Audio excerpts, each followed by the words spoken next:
Okay, what am I doing with my life? So, I made a top 26 sapphic ships last time, and that video was very fun because sapphic ships, I think, is an important part of the Dcla fandom. And it's very fun to talk about because you just sit and play around with relationships and it's all good fun. But when it comes to canon ships, suddenly things get very messy and extremely defensive and people can start arguments about it. And this is honestly why I in general like to talk about non-canon ships and non-canon headcanons a lot more, because then it's just like, it's all good fun, we're just having fun, discussing characters doing stuff in canon, to each other and to themselves. It can get very rough, but I figured that I'd rather do a ranking of canon ships than male/male ships, and that is mostly because I don't care so much about male/male ships. Like, honestly, I think there's like two that I kind of care about and the rest I am so indifferent about that whatever. But I do realize that there is canon ships that I definitely have some thoughts and feelings for. Now, to make this list, I had to make some exceptions. For example, I removed everyone that is just one character having a one-sided crush on the other and not leading to anything. For example, Federico having a crush on Violetta in season 1, Broadway also having a crush on her, and Braco also have a crush on her. None of those ships are on this list because Violetta was never interested in them back whatsoever, and I don't think she even knew about Braco. Also, I think we have forgotten about Broadway and Federico having a crush on her because it was so brief and it was so weird. Also, Francesca having a crush on Broadway, that's not in this either. Unless the one-sided crush for some reason affects the plot. For example, Clement having a one-sided crush on Violetta and Jerry having a one-sided crush on Leon. Those pairings are in this ranking because, well, it affected the plot. I also did not include ships that kind of were like insignificant and that you very easily forget about, like Jasmine going on a date with that random gamer guy. Nothing more happened with that, and I kind of forgot that he existed. I also don't include pairings that are married throughout the show and never break up or anything at all. Mostly because I don't have much to say about them, like they're married and that's great. Hooray. And the reason also that I did this was because I at first wanted to include Monica and Miguel just so I could like give an example on what a good heterosexual couple should look like. However, I realized that if I included them, I also needed to include like Bia's parents, and Bia's parents are fine, but like I have zero opinions on their relationship, so I just felt like, okay, all the married couples that never break up or anything like that, let's remove them from here. I also didn't include stuff like Max's random crushes in season 1 or half of the girls that Andres had a crush on, because I just felt like they were so insignificant that I just... Of course, there could also be a couple that I just simply forgot about because there's so many of them. So I may have accidentally forgotten one of them. And in that case, I'm sorry. Anyway, I think we should get going because it's a long list and I am going to try to keep it short on all of them. I also want to say that my ranking is not at all based on like how mature and good they are in the relationship, because some of the ships at the top definitely are kind of toxic and have a lot of issues, and they may have the exact same issues that the ones that I ranked at the bottom also have. But it's simply that despite that, I just enjoyed those ships more. In the end, this is a telenovela and like, it's kind of boring to just have couples have a good time for 80 episodes in a row. Like, sadly, you need to have some unnecessary drama for something to happen. Sometimes characters need to be stupid, because guess what? It keeps us engaged. You get feelings from these characters being stupid, and it makes you have something to discuss. But yeah, anyway, here is my top 65 ranking.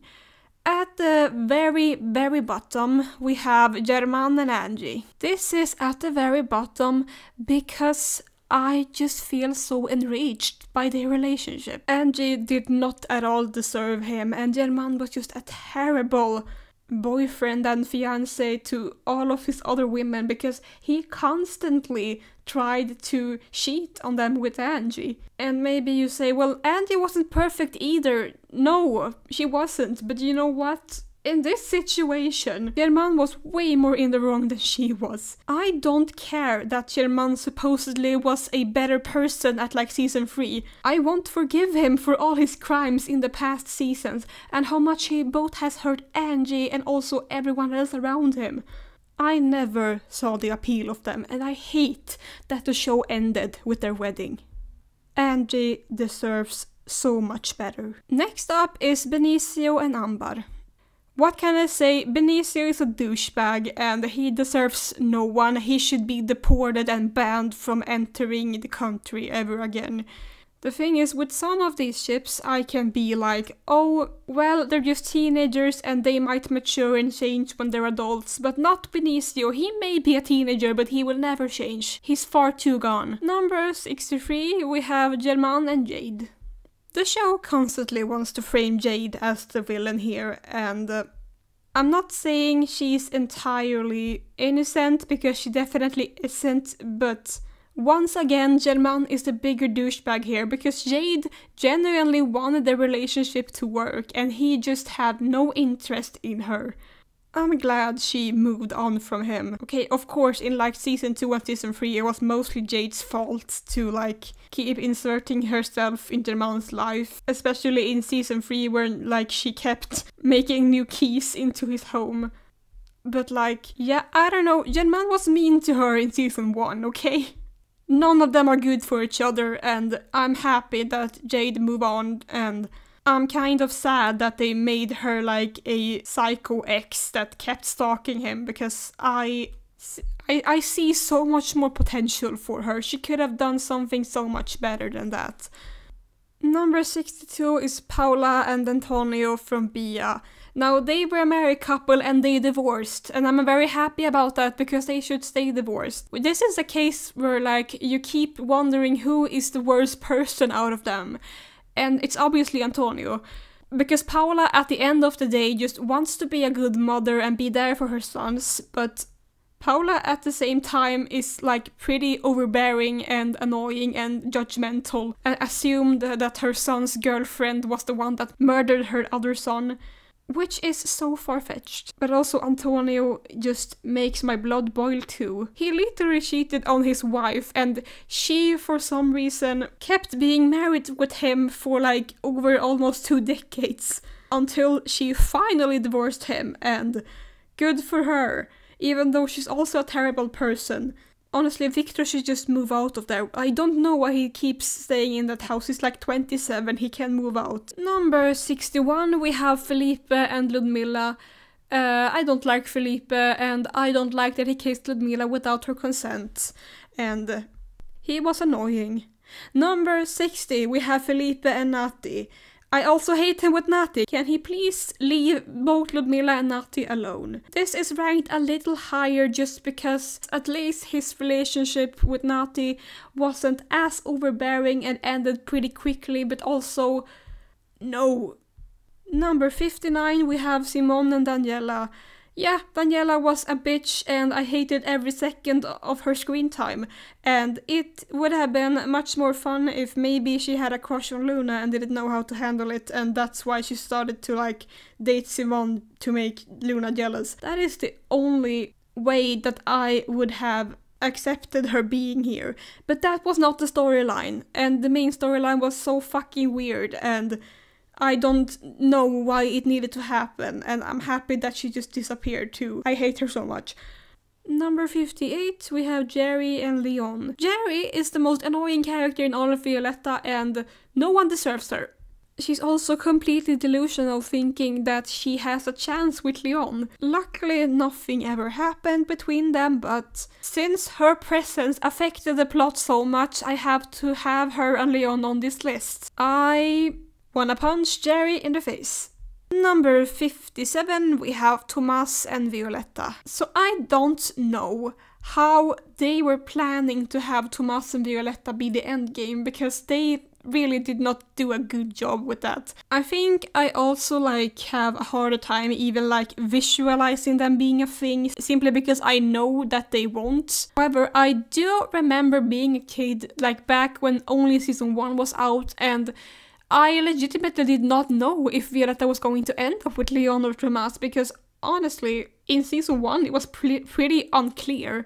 And for starters, I was kind of indifferent to it because I wasn't that into romance plots in general. But then Tomas told Violetta that the kiss you gave Leon was my kiss, I can't get over it. And 11-year-old me immediately was like, okay, fuck you, I'm team Leonetta all the way. And from that moment forward, I decided that I was not going to hear him out on any single good moment that he had. Even if maybe he was more morally correct than Leon in some situations, I just did not like Tomas as much, so that's why I always sided with Leon, even if Leon was mean to him. We don't talk about Tomas. Next on our list is Nina and Eric. Eric is kind of in the same category as Tomas, except that if Tomas for some reason would show up in season 3. And if you have watched season 3 of Violetta, you know that Tomas would not fit in season 3, it would be really out of place. And the same thing can be said in Soy Luna. The show so desperately wanted to convince us that Nina and Eric would work, that every single character in the show tried to you should date him because he likes you, come on, you two will be super cute together. And it was so weird because some of these characters would never push Nina to date a boy like this, but for some reason in season 3 almost everyone was yeah, give Eric a chance. And honestly, I think the characters all pushing it so much was the writers trying to convince us, hey, this is a good idea. Because look, the other characters support it, so you as a viewer should also support it. And we as viewers were no, we aren't buying this. Number 55, we have Tomas and Francesca. Francesca really deserved someone better than Tomas. The only good thing Tomas did for her was making her and Violetta get closer together, because you all know how much I love Francesca and Violetta's relationship, so thanks for that, Tomas, but you shouldn't have played with Francesca's feelings so much, it wasn't fair to her. Number 54 is Tomas and Ludmilla.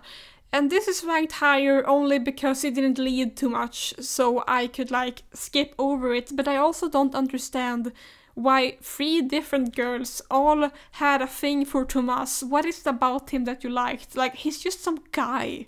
Number 53, we have Marco and Anna. This was really similar to Simone and Daniela in the way that someone's crazy ex from Mexico came back to date them again. The thing with Marco and Anna is that it was kind of fun seeing Anna trying to convince Francesca to let Marco go and gaslighting her, simply because I was a little intrigued about Anna and Francesca as a ship. However, I was not at all invested in Anna and Marco's relationship whatsoever, and Marco himself was much clearer with that he didn't want to date her, but she tried to convince him anyway and ultimately failed. But I don't know, there was something about her. I don't ship her and Marco whatsoever. I think just the concept of her starting beefs with Francesca kind of intrigued me, because Anna was just so delusional and so crazy, and it was a little fun, sprinkled on the side. I don't like her and Marco, however, so yeah. Number 52, we have Andres and Emma. I didn't like the relationships, and Emma was super mean and judgmental to everything that Andres did. He hated Andres' friends. And I didn't like the whole thing with Andrés trying to get Cardoso, her lifeguard, away from them. And Emma was just like so manipulative too. I'm glad their relationship was really brief. I also do feel bad for Andrés that he really tried to break up with her, but he couldn't because, well, he didn't have the courage to do so. Number 51, we have Ray and Sharon. So, yeah, they kissed, and every time I get reminded of that, I get cursed. And Sharon is a terrible woman, and she will never love him back. However, I did like a little bit that Ray seemed so much for her. Number 50 is Kato and Amanda. I could not care less about the relationship. Like, it did not do anything for me. It just clogged up screen time for me. Number 49, we have Anna and Gary. I think they dragged it on a bit too long. I feel really bad for Anna. Yeah, I hated it. Number 48 is Ricardo and Mora. I feel absolutely nothing, and also, why did they have their first kiss next to the Leonetta bench? That's not fair. You can't take that away from me, okay? Number 47 is Ricardo and Tamara. I also feel absolutely nothing. I think it just clogged up screen time and nah. Next up is Alex and Mara, and this is because I don't remember their relationship at all, because I didn't really pay attention that much when it happened, so yeah. And the same thing about number 45, it's Alex and Carmine. Same thing there, I did not really pay attention at all to the relationship. I also think that I should rewatch Bia, because in Bia in general I don't think that I have focused too much on the relationships at all. So maybe they would be ranked higher if I just had rewatched the show, but for now they are here. Number 44 we have Broadway and Camilla, and out of the teenage relationships in Violetta, I feel like this one will definitely be the one that like breaks up first after the show ends. I don't believe in their love. It's also like a running joke in the show, especially in season 3, that all they do is argue with each other, and it's played for laughs, and ha ha ha, they don't trust each other, they just are jealous of each other all the time. How funny. No, it's not funny. And I guess because the show treats it as a joke, people look over that and, for example, talk about some bigger ships in the fandom and say that they argue all the time and they have jealousy problems. And the thing is, 80% of like all of the Dcla ships have problems with jealousy. So that's not like a big argument for why you don't like a ship, according to me, because basically every ship you like, with the exception of a few, will have jealousy problems. It's just that with Broadway and Camilla, it feels like they are always the same people. They never change. All they do is argue, and then they make up in a corner. They like break up mid-episode, and yeah, also Camilla, when she was going to practice the kissing scene, she didn't even think about practicing with Broadway. She asked 3 other guys and Nati for her help before even considering Broadway. Number 43, we have German and Priscilla. Oddly enough, this is like German's least toxic relationship, and that is mainly because he and Priscilla like genuinely seemed like they liked each other. But it just so happens that Priscilla is a terrible person, and compared to German, German is like a good parent. And I think this is why some people like defend German and say that, yeah, but you know what, he loves his daughter. Like, yeah, of course he loves his daughter. It's just that he seems to be a good father to everyone who isn't his own daughter. Like, with Ludmilla, German is great. Like, I love that for her, but also Ludmilla just needs some adults that care about her, and German does care. And of course, compared to Priscilla, he is pretty reasonable. So yeah, this is weird. Like, I don't like the relationships in the sense that I don't really like Priscilla, and also I don't like German either. Also, they also did bring Ludmilla and Violetta together, and that was nice. But also, you know, Priscilla is a terrible person, so yeah, it's back and forth, I guess. Okay, number 42. And before I say this, I have really considered putting them higher, but I have realized that I just don't have that much enjoyment for them, so I am putting them here. Number 42, we have Luna and Matteo. So I have been thinking about this a lot, and I think I have traced down to my main issue with them, and that is Matteo. While of course this is the most prominent in season 1, it has affected my enjoyment or lack thereof of Matteo as a character in later seasons. Matteo always needs to insert himself everywhere Luna is, and I feel like he treats her, at least in the beginning, like she's bad at everything and he needs to come rescue her. I mean, she's skating around the rink and he has to distract her, and then when she slips, he's like, oh my god, you can't skate, I need to be a teacher because I know how to skate. And I understand these scenes are supposed to be cute. Oh haha, Luna makes a fool out of herself because she gets so distracted by his charms, haha. I don't like how it's executed. I guess my feeling stems from two things. First one is people that I have met in real life who has been similar to Matteo in the way that they need to mansplain things and insert themselves everywhere their crushes are. And two, it reminds me too much of early season 1 Diego in Violetta. It doesn't help that Matteo does the same thing Diego did, which is kissing the main character without her consent in front of a livestream. I got super mad when Diego did that, so why are you expecting me to fall for it this time? And then when they finally do date the first time, we don't even get to see them having much happy moments until we're thrown right into season 2 when Matteo is emo and won't tell Luna anything. And sure, we as an audience know why he acts the way he does, but Luna doesn't know that. And I've seen people being like, Luna was so selfish in season 2, she only cared about herself, she didn't care about Matteo's feelings. She didn't even know. He did not tell her anything and rather decided to lie, even making up that he had a girlfriend. He's fine, I guess, in season 3, but at that point it's too late for me to root for Matteo.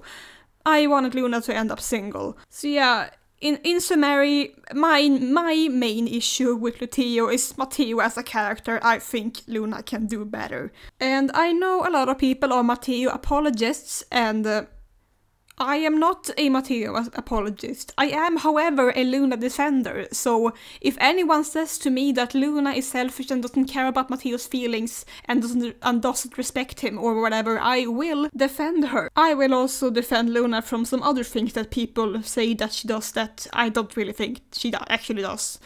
But anyway, let's move on before I ramble too much about this. Number 41 is Clement and Violetta. You put Clement and Violetta over Matteo? Why? I'll tell you why. Though I think Clement and Violetta should be together, fuck no. It was a clear one-sided crush on Clement's part. But you know what he does? When Violetta tells him that she does not feel the same, he takes it like a champ and moves on. He's not trying to convince her that she actually likes him because she's been very clear she doesn't. And he takes it like a champ and moves on. And that is one of the good things that Clement does in this season. He respects Violetta, and not all of Violetta's love interest has done that. Wish I could say the same thing about Jerry with Leon, because Jesus Christ, she could not accept that he didn't like her back. Jesus Christ. Number 40, we have Victor and Helena. They dated when they were teenagers, and I know that Victor still likes her when he finds out that she's still alive, but things have changed, man. What you had was really sweet, but like, she needs to move on. You should also move on. Number 39 is Pablo and Brenda. Do you remember Brenda? Brenda was literally Pablo's endgame, and no one even remembers her. It really feels like they just threw some character in for Pablo to like get over Angie, I guess. There's nothing wrong with Brenda. She's like fine. She's kind, but you know, I don't feel anything. I mean, she like got introduced 20 episodes before the finale, so like, yeah. Number 38 is Olga and Cardoso.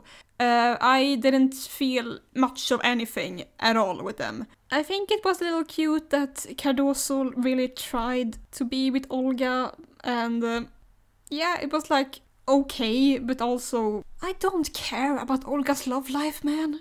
And the same thing can be said about number 37, Olga and Beto. The thing is, Beto is really fun character, and I'm glad he got a little romance because he was really unlucky in love before. But I also don't feel much of anything at all. Number 36 is Matthias and Parodi. I'm a little disturbed by the fact that Matthias has a handcuffs kink, because this is a kid's show and all, but I do kind of like that actually helps him become a better person and puts her foot down. She even kicks him out at one point. So yeah, I feel like they can work. I do think that they clogged screen time a bit too much, but yeah, I feel like I don't really have much more to say about them. I think Parodi is fine. I think Matthias is a bit annoying, but I think that Parodi knows what she's doing when she chose him. Number 35, we have Nina and Savi. The thing is, I always forget that Savi exists. And I think that it's a bit creepy that a college guy flirts with a 16-year-old girl, but we also have several ships like that. But because it didn't really lead to much, I guess that it was fine. Number 34 is John and Celeste. I think Celeste is gay, and I kind of like that after she kissed John, she just did a 180 twist and became super obsessed with a female podcaster. We didn't even see in John's reaction. I also kind of forget that John exists. Number 33 is John and Daisy. I don't remember much of their relationship at all, but they sure did date for a while, and I guess that was okay. Number 32 is Jerry and Clement. Now, this one is really I should have put this lower, right?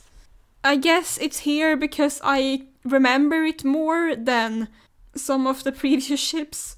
I don't like Jerry still, and Clement is a bit on thin ice, but he's a little more fine than Jerry. But I can't say that I kind of thought it was a little fun when they kissed.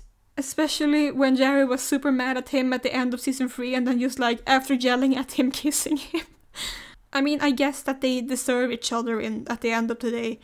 Number 31 is Guillermo and Chiara. And the thing with this is that I guess that they are cute and stuff. It's just that I am really uncomfortable by the age gap, especially because Chiara is around 16 and Guillermo is around 22, so yeah, I don't know how I feel about that, but also they seem happy together, so I don't know. Number 30 is Pedro and Eva. Now, I think that basically everyone hates Eva and Ada except for me, and the only reason that I kind of like them is because I keep imagining them as Camilla's younger sisters, and I love Camilla as a character. I don't support Eva playing with Pedro's feelings, but frankly, I don't know where else to put this ship on this ranking. It is like this with some of the ships that I don't really have a big opinion on, technically I could put them higher, I could put them lower, but maybe tomorrow I will wake up and feel you know what, I should have put them at number 35 instead, but yeah, they are here for now. Number 29 is Pablo and Jackie. I think that Jackie had so much more potential. And I think that she's a really, really interesting character. I think both Jackie and Paolo were pretty mean to Angie in the process of dating each other, but I also kind of sucked up the drama a bit. Again, I wish that they could have explored both Jackie and also her and Pablo's relationship much more, but because what we got made me kind of want to know a little bit more. It could have been so interesting to see how the relationship would have evolved in season 3, even if they broke up. Number 28 is Seba and Camilla. So I didn't care too much about the rock bones, but also I think him and Camilla having their little thing with Camilla's boy book and her calling him her green dot or blue dot or whatever. It was so silly and it was kind of fun. Seba is a bit corny breaking up with her with a rock bones lyrics, but well, I wouldn't say I truly ship them, but I do think that I enjoy them a bit more than Broadway and Camilla. Number 27 is Ramayo and Olga. I never cared too much about them, but also they are a comedic duo. I have to give them that. And that's why they are ranked so high, because, well, they can be pretty funny, even though I don't really care about the romantic plot so much. Number 26 is Germán and Esmeralda. I know that the relationship was built on a lie, but I can't say I was still a bit intrigued by it. I mean, Esmeralda did a really good job for just acting like she was in love with Germán. And I am also wondering if they did more than kissing. I mean, I don't think they did, but also sometimes they give me the vibe that they have. But I don't know. Esmeralda was such an interesting character, and I wish that she didn't just disappear after, like, running away. What would happen if she and Germán talked again? How is she with him when she's herself and not acting? There's so many intriguing questions we never got answers to. Number 25 is Matteo and Ambar. Now, I don't think Matteo should date Ambar either, and I don't really like that the show portrays it as Ambar being the toxic girlfriend, but because clearly it's Matteo being the toxic boyfriend. Ambar just tries to make the relationship work, and of course she gets a little jealous when Matteo is flirting with other girls. But I also think that I put them here because I do like them being, like, dramatic for no reason. Like when they sing duets and stuff. And also, Matteo is a good friend to her sometimes. Like, Ambar seems to, like, genuinely want to confide in him whenever she's arguing with Sharon and stuff. So, like, Matteo can be a good friend to her, but I am not as sure about them dating. But I do also like them being, like, over-dramatic exes too, which I will discuss more when I come to Leon and Ludmilla. I think it's something about that trope that just makes me giggle a bit, and that's why I think that I put them here. Number 24 is Jim and Nico. So they are beards. Jim is clearly a lesbian, and also I think it's interesting that they literally pointed out their age gap in the show. Nico is in some ways a bit more mature than what Jim is. I think it's sweet that he wrote a love song for her.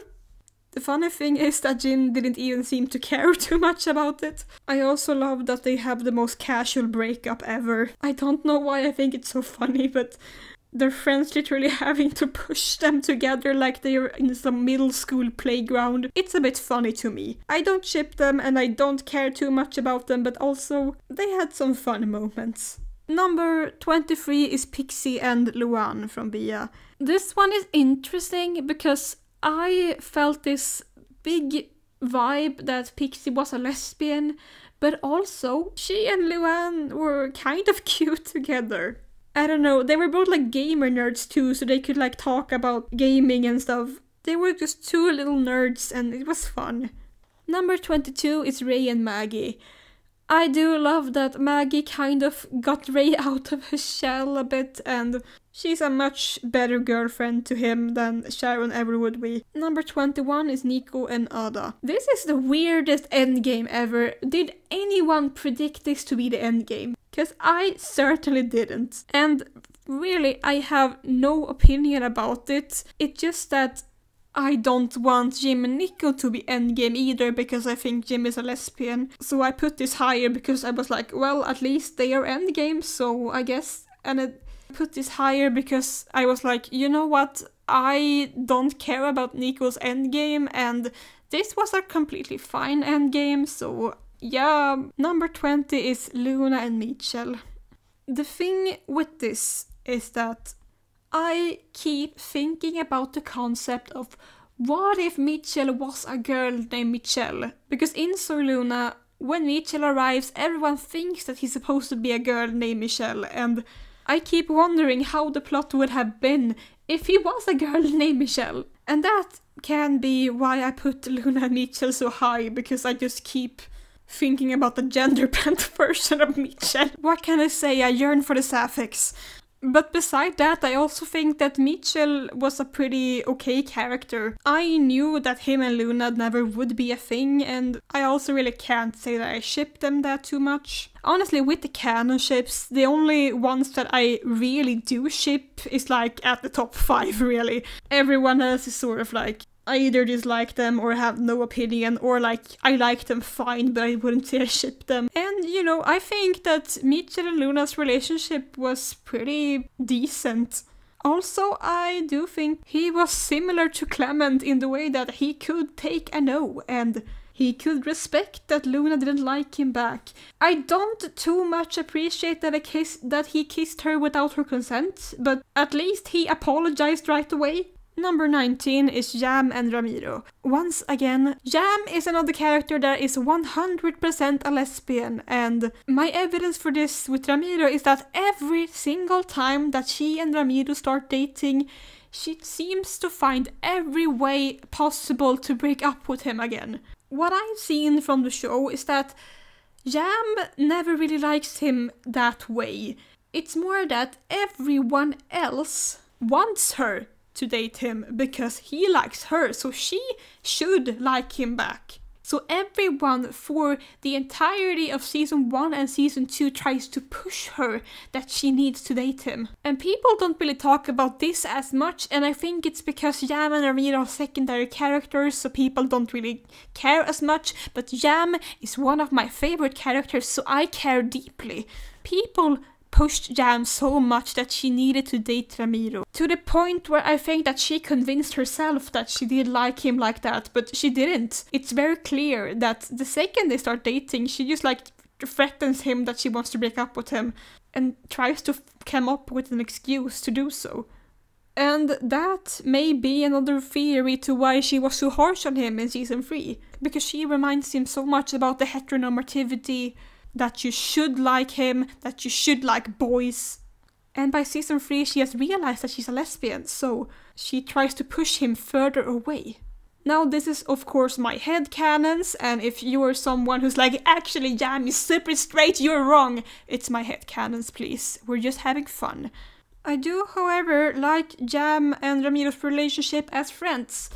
Ramiro, Jim and Jam as a trio, I think is great, and I think that they should just stay friends, because they are super great as friends and no one should date each other, okay? Number 18 is Pedro and Delphi. The thing about Pedro and Delphi is that I have no opinion about them, however, they are the most stable couple in the show. All of season 3 they just dated each other without having any sort of drama, at least not what I remember. Because once again I don't focus on them so much, so maybe I have forgotten some of the drama. And I need to respect them for that. So that's why they are here.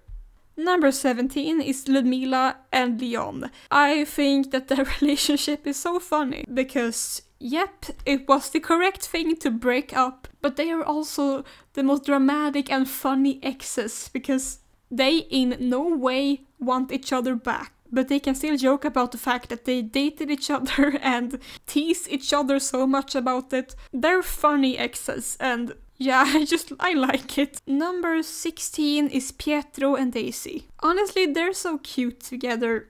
I think it's also much easier for their relationship to blossom when they also live in the same house, so they see each other every day, and yeah, I just think they're adorable. Number 15 is Jade and Nicholas. So, despite it all, I just love that Nicholas just seems to love Jade for the way that she is.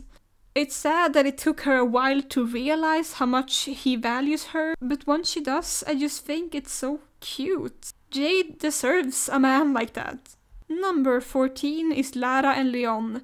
So Leon wasn't the best person to Lara, especially because he really hadn't gotten over Violetta yet, but I also found him and Lara's relationship to be really cute, and their first kiss was kind of hot. Number 13 is Diego and Violetta. So I have talked about them before.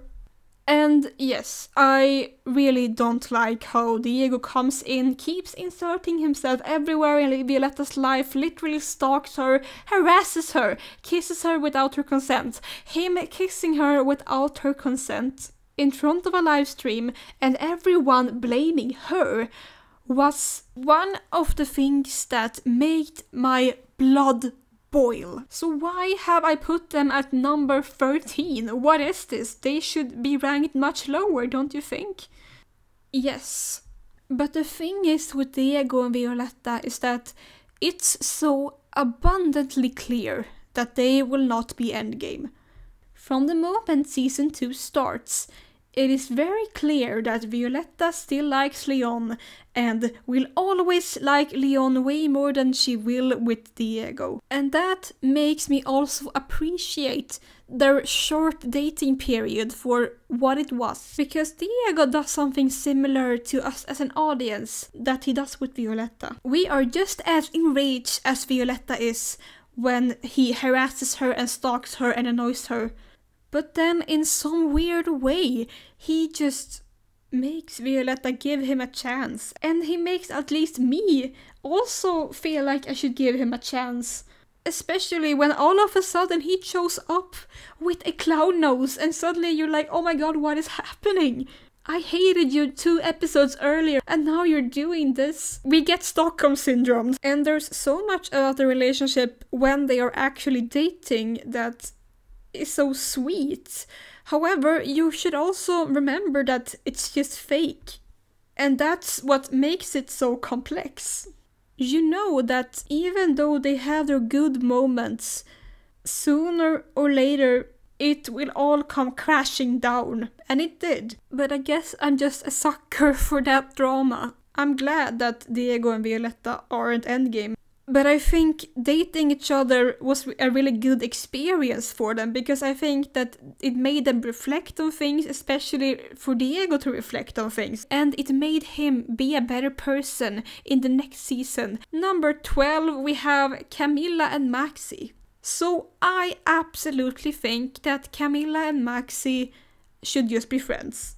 However, during their short period in season 2, when they sort of had a crush on each other for a brief moment, I kind of got into it. And when they had their little kiss and they said that I don't feel anything, the way they set it up, it felt like one of them was lying. And the way Camilla so excitedly tells Francesca about her kiss with Maxi afterwards, I feel like, did she lie? Just to like not hurt his feelings? I feel like they ended it so abruptly and I just wanted something more. Like, I'm fine with them just going back to being friends. That's completely fine. But now when they started having this thing with them crushing on each other and stuff, I wanted them to end it much smoother than they did. It intrigued me. What can I say? Number 11, we have Tiago and Helena. Oh boy, I really loved their relationship. I loved how they were just pining for each other since the very beginning and didn't really know how to confess their feelings for each other because they had been friends for so long, but also the tension was so high and Helena literally had like a pretty heated dream about him. They're obsessed with each other and I'm obsessed because they are obsessed with each other. It's super cute. Number 10 is Federico and Ludmilla. So, you all know that I had Canon Ludmilla as a lesbian, but it doesn't mean that I didn't like the ship between her and Federico. I loved them being like dramatic theater kids together, and I love that because they live in the same house, they have the opportunity to have so much more like diva dramatic moments and it's just funny. Also, Federico bought her a star and that's so cute. Number 9 is Nati and Maxi. Once again, I had Canon Nati as a lesbian and I also kind of had Canon Maxi as gay, but I'm not really sure about that. But it doesn't matter because I still find them to be really cute. I love how dorky they act around each other and I love every time they try to kiss and Maxi's hat is in the way. I really think that's a funny running joke, I don't know why. They're funny, what can I say? Obviously, I ship Nati and Ludmilla more with each other, but it doesn't mean that I dislike their canon endgames. Number 7 is Bia and Manuel. They are the most unproblematic main character ship in Dcla, and I really respect them for that. They are also like so undramatic about breakups that sometimes I forget if they are dating or not, because to be honest they act exactly the same whether or not they're dating and I think that's great. Number 7, we have Diego and Francesca. Now, with Francesca's ships, despite Tomas, I have a harder time picking which one I prefer. But I think because I have analyzed her and Diego's relationship a lot more, and I think the writing got a bit weird with them, I think that's why I ranked them lower. The thing is, I love them together. I think they're a great couple. I don't just like the whole hiding from Violetta plot. I think it got a bit weird, and I think they could have handled it better. But that being said, when they are just doing couple things, they are super cute, and also in the last 30 episodes, they're just a comedic duo, and I love that for them. Number 6 is Marco and Francesca. Now, I think I put this higher simply because after Tomas, Francesca really needed a guy like Marco. And so he was so appreciated when he came. In one way, I can understand why she chose to end up with Diego later. And also, Marco was written a bit weirdly in season 3.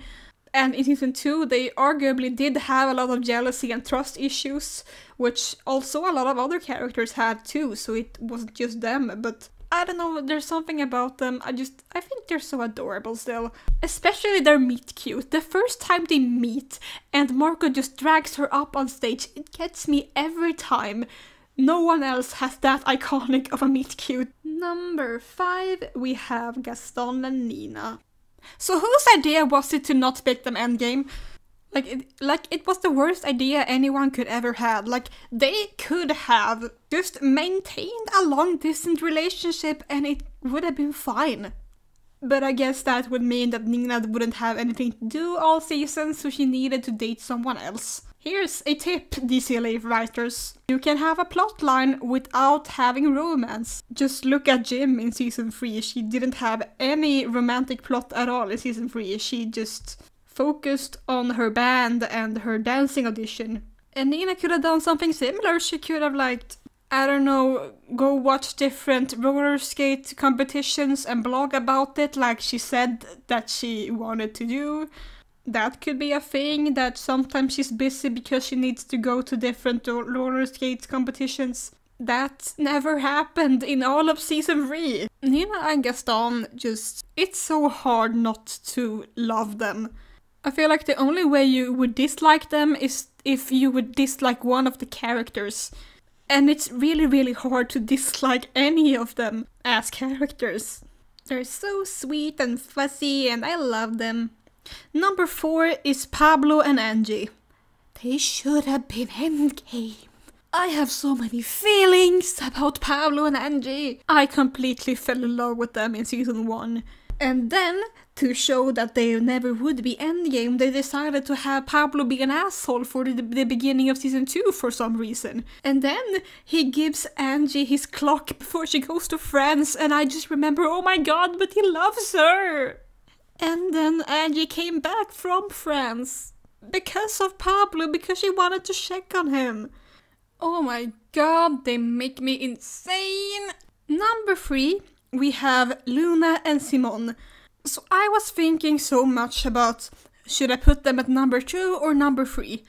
Because I have a lot of feelings about Lumon, but the one on number 2 is an actual canon endgame, so felt like, okay, let's put these at number 3. So Luna and Simon is my favorite relationship in the whole show.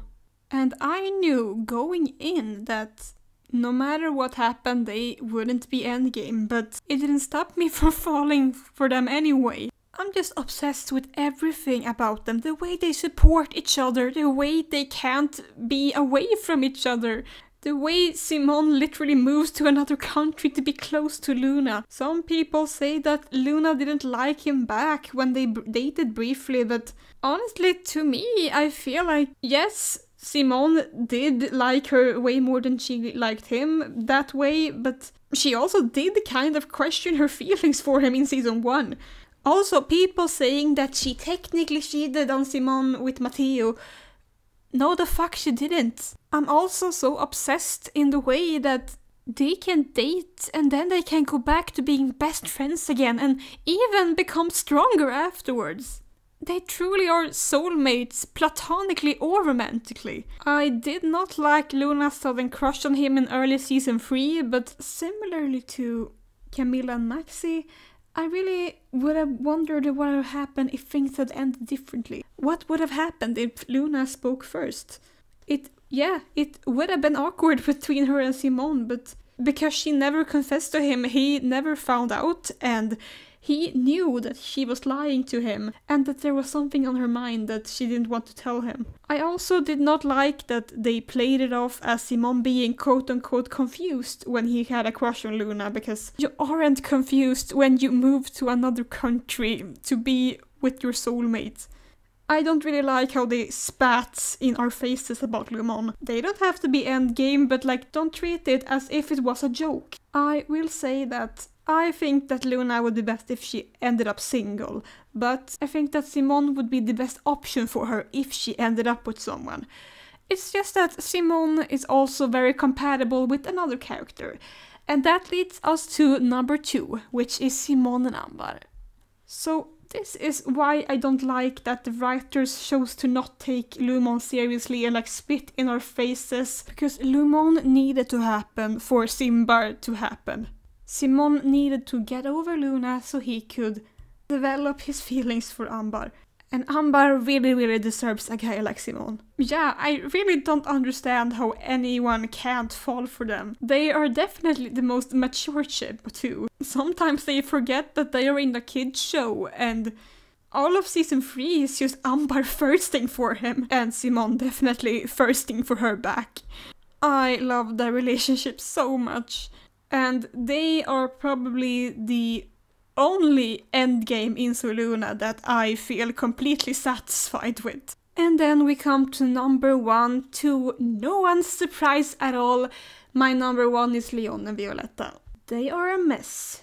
They have trust issues, they have jealousy issues. But as mentioned, there's so many ships that has that. And with Leon and Violetta, no matter how messy they are, they always win me back. They're idiots, but they're my idiots. At the end of the day, these two are just obsessed with each other, and there is no one else that they rather would be with. Also, yes, Leonetta is my favorite Canon ships, Franletta is my favorite Sapphic ship, and I can also say that Diego and Leon is my favorite male/male ship. Yep, I always win somehow. Because yeah, if Violetta didn't end up with Leon, she could have ended up with Francesca. But who would Diego end up with? He can end up with Leon. It's a win-win situation. I also do think that because I have rewatched Violetta so many times, it's much easier for me to look over their bad moments, just because I know that they will be fine and there will be good moments coming forward. So that can also make me not take their bad moments so seriously. I mean, of course, there are bad moments with them where I genuinely feel annoyed with one or both of them, but the second a good thing happens, I just forget all about that and just focus on this good moment they have right now. At the end of the day, they complete each other. They literally share dreams, like, oh my god. So yeah, that was all of these ships. There's a lot of them, especially the ones like scattered in the middle, where I feel like I can definitely change the ranking on them. I felt like changing some already while I recorded this video, but I didn't know where to put them otherwise, so I just kept them where they were. I think it's much more fun to talk about non-canon ships, because then you can just play around and it's not much drama, because the ships aren't canon anyway, so you can just do whatever you want. But with canon ships, people can get a lot more sensitive, because you might step on someone's foot because you don't like their favorite ship. And people are a lot more defensive about their favorite ships, including me. So I just want to say, I don't know if I want to say sorry because I put your favorite ship low, but I am gonna say that I'm not attacking you as a person because I dislike your favorite ship. I know it can feel like that for some people, and I hope we can have a civil conversation in the comments. I have been in this fandom since I was 11 years old, and I have had a lot of discussions There's been a lot of gelling and people taking things way too seriously, including myself. And during the recording of this video I kinda wish that I was talking about non-canon ships instead, because it's just less drama with that, but I mean, I do have stuff to say about canon ships too, that's why I made this video. Thanks for watching, and I'll see you next time. Goodbye.